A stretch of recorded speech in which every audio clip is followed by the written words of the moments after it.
मेरे को तो इस तरह बैठे भी नहीं जाता है, बहुत मुश्किल ना बैठी हाँ।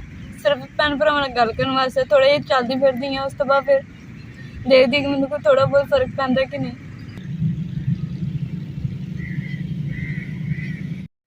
अस्सलाम वालेकुम, की हाल चाल है मेरे प्यारे भैन भाइयों का। रोटी तो मैं पका ली है, बर्तन धोने तो बाद असीं रोटी खानी है।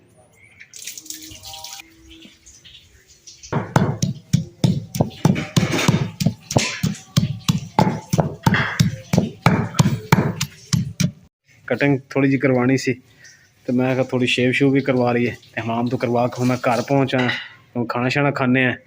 लो जी अलहमदुल्ला चटनी असी कुट ली है। देखो कितनी प्यारी धनिया तो मिर्चां की चटनी कुटी है।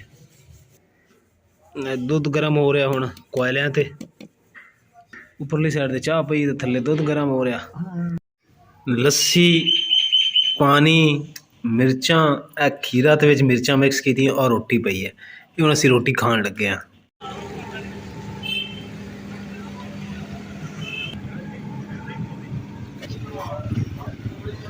ਤੁਸੀਂ मेरे भैन भरावां ਨੂੰ दुआ करनी है कि मैनूं ना जिहड़ा मोरियां दा मसला ना बहुत तकलीफ हुंदी मैनूं ते मैं कोई घर दा काम भी नहीं कर सकदी हैगी ते तुसीं दुआ करनी कि अल्लाह मैनूं इस दवाई दे नाल शिफा देवे। ते फिर पता ही है कि जदों बीवी बीमार होवे ते फिर शौहर ने काम करना पैंदा।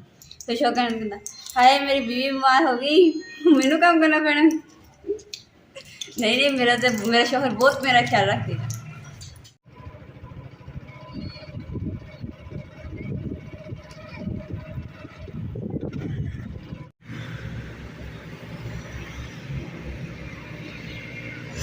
लो जी असी इतों अमरूद लैन की कोशिश कर रहे हैं।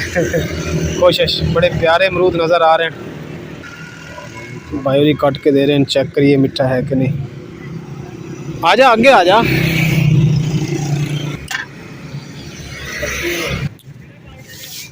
चाय पीने बड़ा दिल कर रहा सी ते अज असीं गए कि चलो ढाबे ते आके ना चाय पीने। ढाबे की जिहड़ी चाय है ना बहुत मज़े की होंदी है।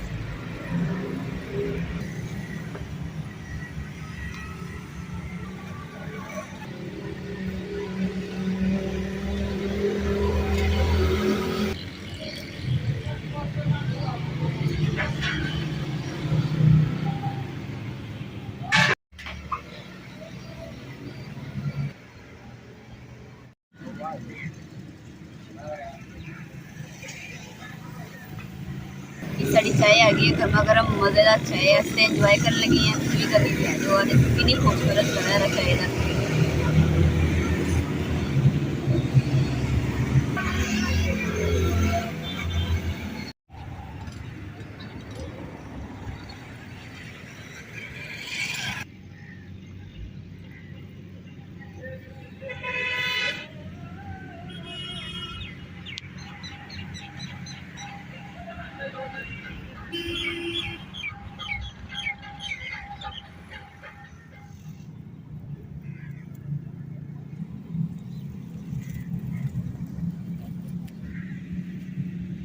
ਤੇ ਡਾਕਟਰ ਨੇ ਮੈਨੂੰ ਦੱਸਿਆ ਸੀ ਕਿ ਤੇ ਹੌਲੀ ਹੌਲੀ ਨਾ ਪੈਦਲ ਐਕਸਰਸਾਈਜ਼ ਕਰਿਆ ਕਰ ਪਾਰਕ ਦੇ ਵਿੱਚ ਜਾਂ ਘਰ ਦੇ ਵਿੱਚ ਖੁੱਲੀ ਜਗ੍ਹਾ ਤੇ। ਮੈਂ ਨਾ ਮੈਨੂੰ ਇਮਰਾਨ ਲੈ ਕੇ ਆਇਆ ਛੋਟਾ ਜਿਹਾ ਬਸ ਪਲਾਟ ਜਿਹਾ ਹੈਗਾ ਵਾ ਤੇ ਇੱਥੇ ਵਾਕ ਕਰਦੀ ਹਾਂ ਤਾਂ ਕਿ ਮੇਰੀ ਨਾ ਥੋੜੀ ਤਬੀਅਤ ਸੈੱਟ ਹੋ ਜਾਏ।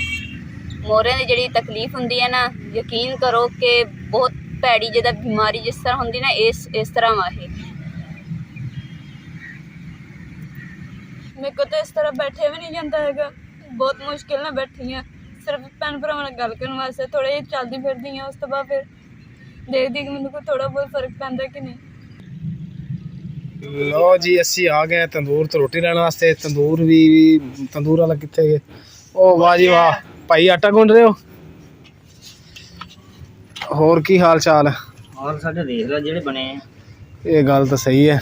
घरदियां दी अज दरअसल तबीयत खराब सी मोरियां दा मसला ते मैं कहा चल रोटी इत्थों ले लेने दो। मैं अग के अखीर भांडे चके ते घर नूं जे लग्या क्यों गाहक नहीं सी हैगा? है ही नहीं सी। आटा जाके फ्रिज दे विच बाल्टी पूरी रख के गया। ओए होए होए अल्लाह रिज़क देवे, अल्लाह रिज़क वसी देवे। हर बंदे दा भाई यही हाल है। 1500 रुपये दा बालन फूक के गया।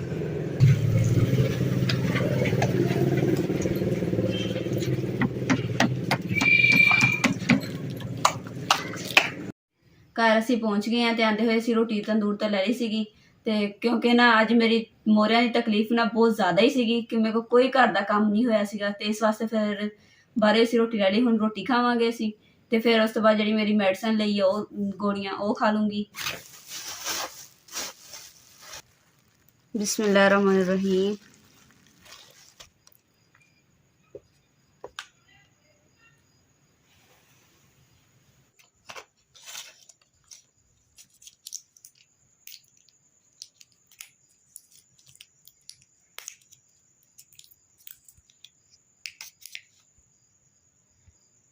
शुक्र अलहमदुलिल्लाह मैं खाना खा लिया वा, रोटी खा ली है तो हुण मैं गोलियां खा लैनी है जी दवाई लियांती सी। ये अल्लाह सोने शिफा देई।